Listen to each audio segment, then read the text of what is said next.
Hello and happy Thursday from Radically Rational. Happy Friday Eve. Happy sneaky hot Thursday. At Radically Rational, we're bringing facts back into fashion and we're trying to bring simple sanity back into fashion. Okay, Coach briefly goes Boz Scaggs on you. You ain't got to be so bad. You ain't got to be so cold. This dog eat dog business is surely getting old. Isn't it? Think about it.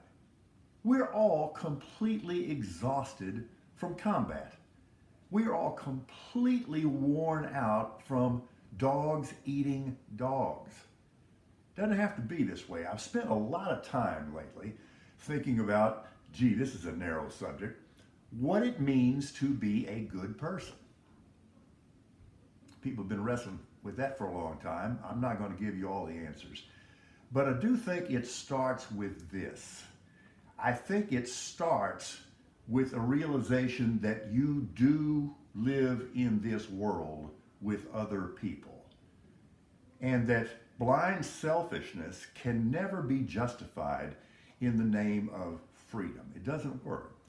I do think this. I think we have an obligation to hear and acknowledge everybody's point of view. But understand what I didn't say. We have an obligation to listen. We do not have an obligation to agree. And part of the reason why we're in the soup we're in is we have gotten this completely ridiculous, misguided notion that somebody's half-baked, baseless opinion is somehow the equal of established fact. Now understand what I'm saying. We must, as human beings, respect the expressor of the opinion. That does not mean that the opinion warrants respect. And in fact, sometimes it clearly does not warrant respect. We don't have to be a jackass about it, but we do have to point out that no, that groundless opinion is not the equal or a rebuttal to established fact. This is one of the things that I've found. Believe it or not, I don't like conflict. I hate conflict. Now, here's the thing. I can do it, and I can do it effectively. I don't like it. I am conflict averse. And I'm really finding myself in a situation where I'm trying to diffuse things to the extent that I can. And this is one of the most disarming things that I've found. We make assumptions about each other that are unfounded. Because we divide into two and only two camps, we think that we can assume somebody else's position on every issue just based on what jersey we wear and what jersey we perceive they're wearing.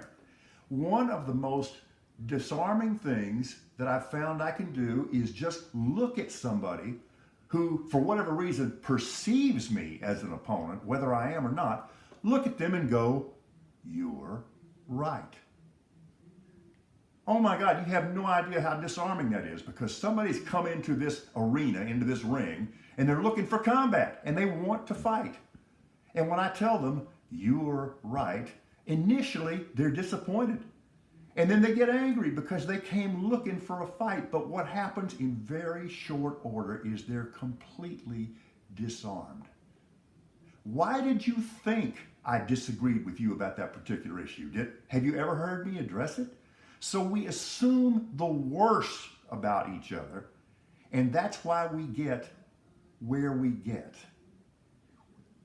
Being a good person means realizing that you are not sacrificing your individuality, but you are acknowledging that you live as part of a collective. And again, in showing your goodwill, I think one of the most effective things we can do to each other is not assume the worst. And when somebody else is right, tell them you're right. And beyond that, to be a good person doesn't mean to be a perfect person. Quite the contrary. It means to be an imperfect person who acknowledges that he or she is an imperfect person. The other thing I'm seeing is folks just refuse to acknowledge their mistakes. They refuse to acknowledge those occasions when they're wrong. What's so hard When you're faced with overwhelming evidence that you're wrong, what's so hard about just saying, I was wrong and you're right? That to me would be the first step toward bridging this divide. And I think that is a huge part of what it means to be a good person. We are all struggling with things that everybody else knows nothing about, every single one of us. So when you come to me and tell me that you're struggling with something, what I'm going to tell you is you're right. You ain't got to be so bad. You ain't got to be so cold. This dog eat dog business is surely getting old.